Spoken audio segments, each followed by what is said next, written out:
Hey guys, welcome back yet to another recycling project whereby I'll be recycling this old crate that I had been using as an outdoor planter. That's why you can see it's soiled on the inside and the outside part.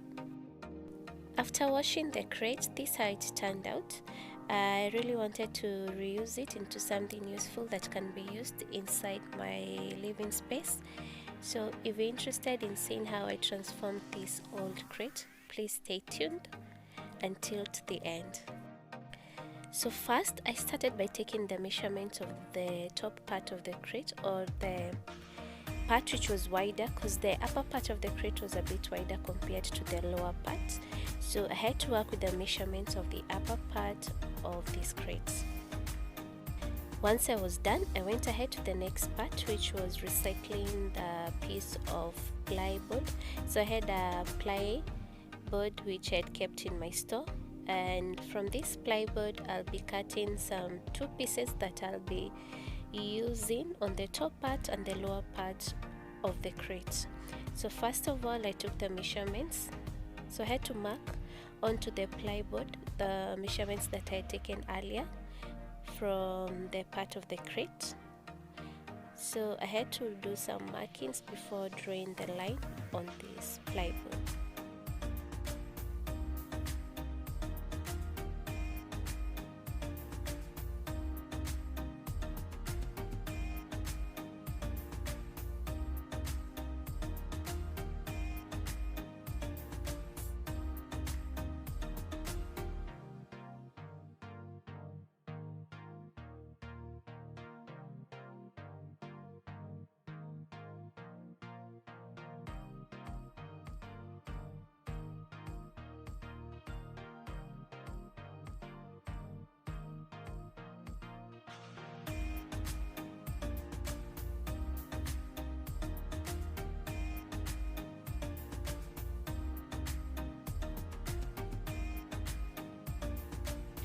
After drawing the line, I had to try this technique which normally gives you a straight cutting while using a jigsaw. So I had to try and see if this technique will actually work, because cutting a straight line using jigsaw, it's a bit challenging.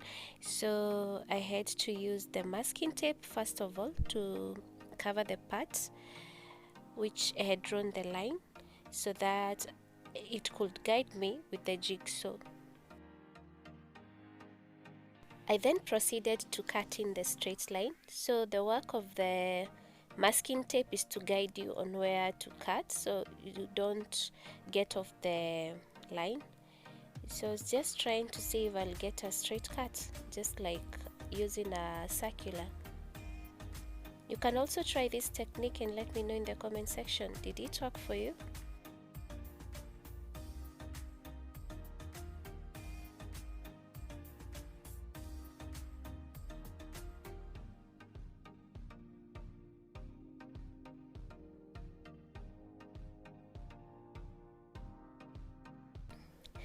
And this is how it went. It wasn't as straight as I expected, because at some point the jigsaw kind of stuck on the masking tape, but can't complain, it's a bit straighter. It's straighter compared to cutting without using the masking tape, but we'll just use it as it is for this project. So if you're perfect at cutting a straight line using jigsaw without masking tape, I think you're good.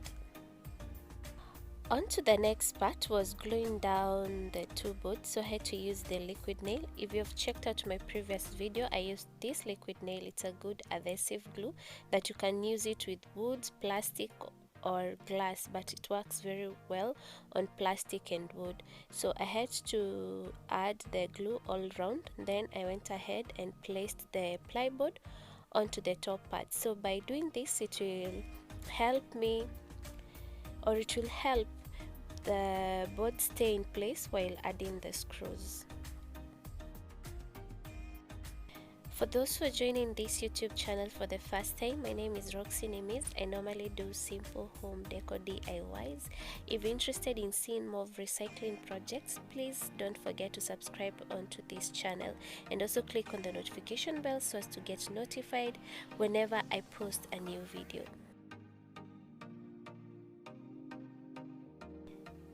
This was the hardest part in this part of the project, adding in screws, because the plastic was so hard compared to the plywood, so I had to use a lot of energy screwing down these screws or adding in screws onto the top part of the crates.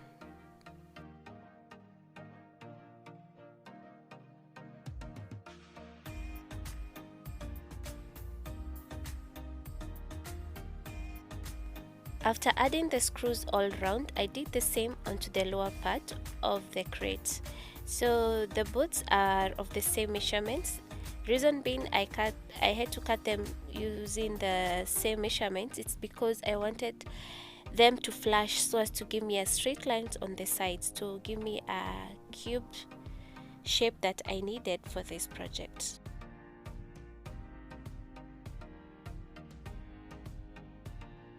I then proceeded to the next part, which was taking the height of the crate so as to know the height that I needed and also the length that I needed for the cardboard, which will go around the whole crate.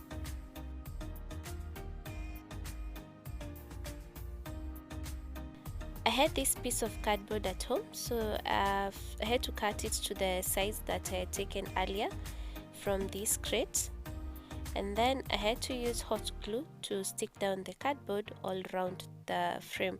So this frame, it's an Ottoman frame, I had not said earlier, so I had to cover the sides before proceeding to the next part. And I saw cardboard is the easier way to use since you're doing recycling of items that you can easily get at home, so I decided to use cardboard on this part.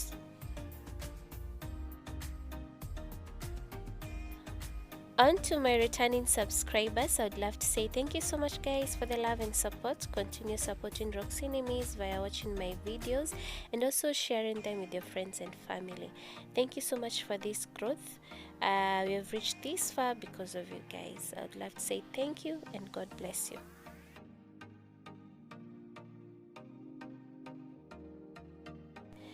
I had to glue the cardboard all around, and this type of cardboard, it's the appliances cardboard, so it's really firm compared to the other type of cardboards. Once I was done, I went ahead and took my pair of scissors to cut off the excess part of the cardboard.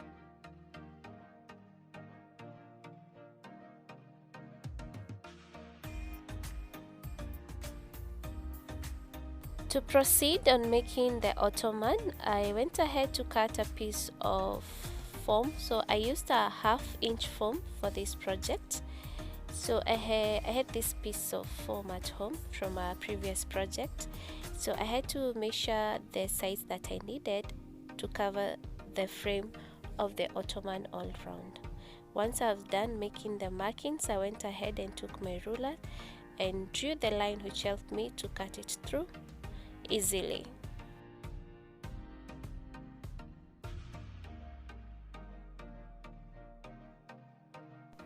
After cutting the piece of foam, I went ahead to glue it down onto the frame of the ottoman. By doing that, I had to use contact glue. So this is a strong adhesive glue which is normally used in upholsteries. So while making chairs, you can use this type of contact glue. While pressing my contact glue, an accident happened. So this is what normally happens behind the scenes. So the glue had to spill down because the top cap was a bit loose. So this is how I ended up destroying my dining table paint, because contact glue, it's strong and it reacts with paint. So I went ahead and proceeded. As you can see, there's a lot amount of glue which had poured on one side of the frame, but you still went on with the project. So after spreading the glue, I went ahead and pressed down the foam onto the sides of the frame.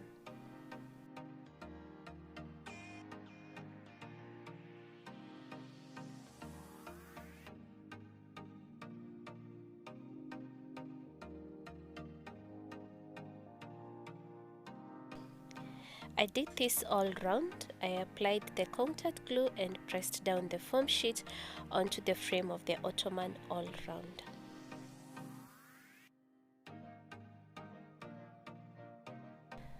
If you're interested in this glue, for those who are based in Kenya, you can get this glue at Gikomba or any local hardware near you. They sell this contact, they come from different companies, but if you use contact glue, it will do the same job as this one. So after spreading the foam all around, I went ahead and took my pair of scissors to get rid of the excess foam, and also added some glue so as to bind in the corner or the end where I had cut off the excess foam.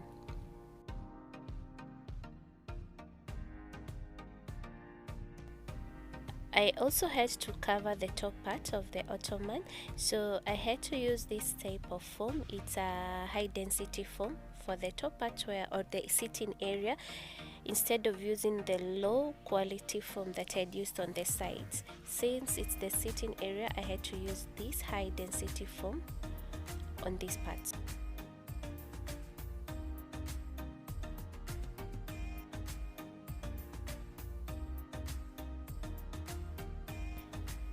On the sitting area, I normally use high density foam because it lasts longer compared to the low density foam on the sides. And since this high density foam is textured, I had to add low density foam on top of it so as to prevent one from feeling the particles of this foam while sitting on it.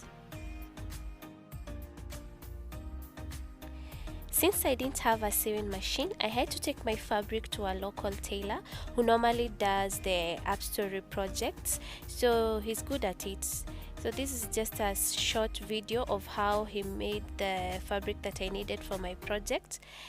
So if you have a sewing machine, you can follow these steps to make the same pattern that I used on my project.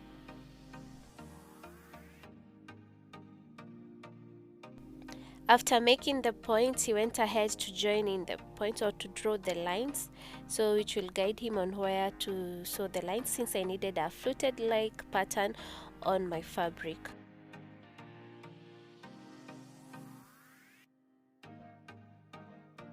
To achieve the pattern, he had to use a piece of lining which will go beneath the foam, so he had to cut a piece of foam that matches the same size as the lining he had cut earlier, and then used contact glue to join in the foam and the lining.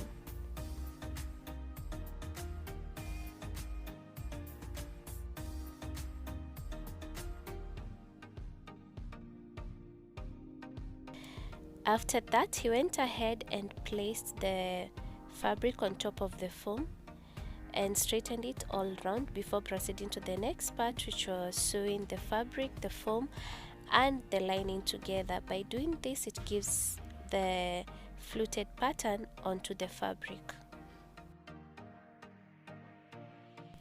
For those who are in Kenya, if you're interested in their services, I'll put the contact in the description box, because these guys are so good at their work. They do it professionally. As you could see, the lines were coming out straight, and I really love the outcome.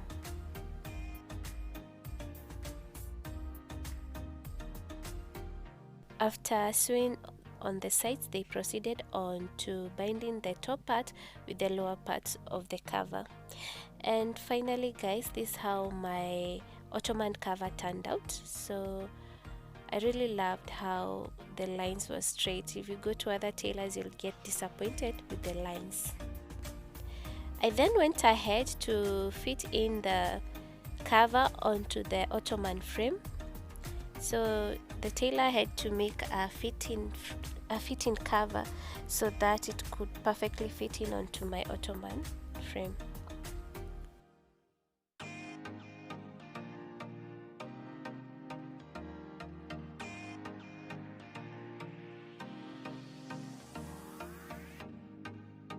On this project, actually, the only thing I had to cater for was the sewing services, because most of the item I had at home were just recycling some items from the previous project.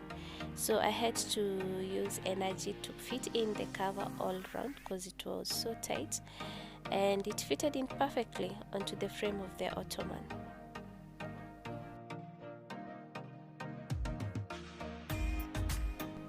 After that, I proceeded to the next part, which was securing the fabric or the cover onto the lower part of the ottoman.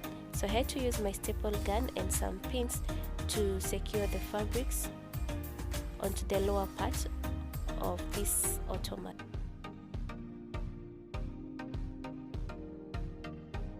I added the pins all around the lower part of the ottoman so as to make sure the cover is well secured. I then proceeded to taking off the excess cover onto the lower part of the ottoman using a pair of scissors, and then had to cover the plyboard in the lower part of the ottoman using a lining, and had to secure the lining using the staple pins.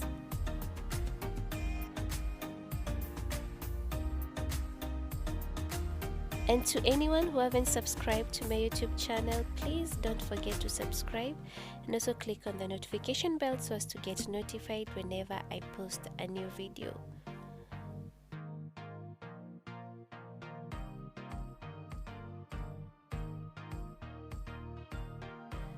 After securing the lining, this is how it turned out, and then proceeded to the next part, which was adding the upholstery legs. So these upholstery legs, I'll put the contact of where you can get such if you're interested in the exact ones. For those who are in Kenya, I'll put the contacts. You can call the guy who sells them. So I was weighing between putting the upholstery legs onto the edges or onto the middle part of the ottoman, but I decided let me just put on the middle part of the ottoman because from the inspiration picture it looked better while the legs were at the middle parts. I had drawn some line earlier, and since the line is semi-through, it was easier to locate where to place the upholstery legs onto the lower part of the ottoman. I used my drill gun and some screws to secure the upholstery legs. And for those who are not in Kenya, you can try to source out these upholstery legs either on Amazon, Alibaba or AliExpress. You can get such upholstery legs there.